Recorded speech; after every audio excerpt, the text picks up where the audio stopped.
c'était gratuit, c'était facile, je le retire. Merci, Monsieur le Président. Les Assises nationales de la mobilité nous offrent cette contribution. Très bien. Elle liste finalement un certain nombre d'orientations de la région. On en débat depuis maintenant 2 ans.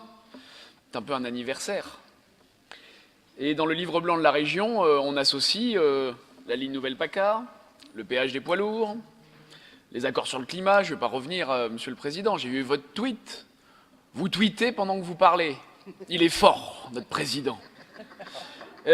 Merci de le reconnaître. On liste aussi... Alors là, merci. La question que je me pose... Vous êtes malade? C'est Non. Noël. En fait, non, excusez-moi, allez-y. C'est que je vois en plus vos 2 mains, alors si vous tweetez avec la 3e, je ne sais pas où elle est. On liste la LN-PACA, les péages poids lourds, les accords sur le climat, la concurrence des TER, finalement, toutes ces orientations de la région, mais quelques oublis. L'oubli notamment de pouvoir se déplacer librement. Nous tenons beaucoup, je tiens beaucoup à cette liberté de l'automobiliste. Dans les Assises nationales de la mobilité, on parle assez peu de la route. Or, il y a dans cette région toujours des zones à forte fracture territoriale. Je pense bien évidemment au département alpin.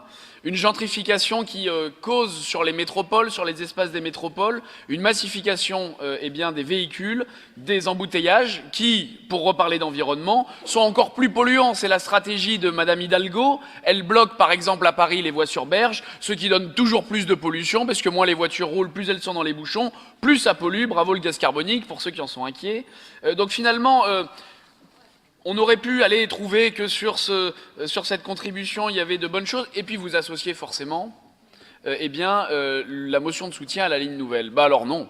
Non, on ne votera pas favorablement cette délibération, même si il y a effectivement dans les rencontres de ces assises des choses intéressantes, et pour les gens qui y ont participé, beaucoup de satisfaction à avoir fait avancer les débats.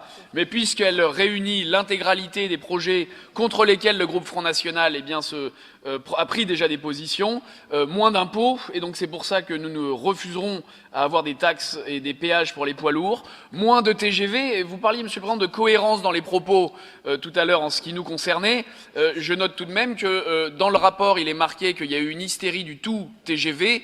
C'était la même hystérie pourtant que celle qui était soutenue par votre minorité à l'époque, au Conseil régional comme ailleurs.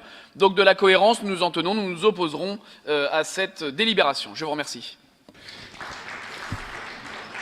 Merci beaucoup, Monsieur Navarra.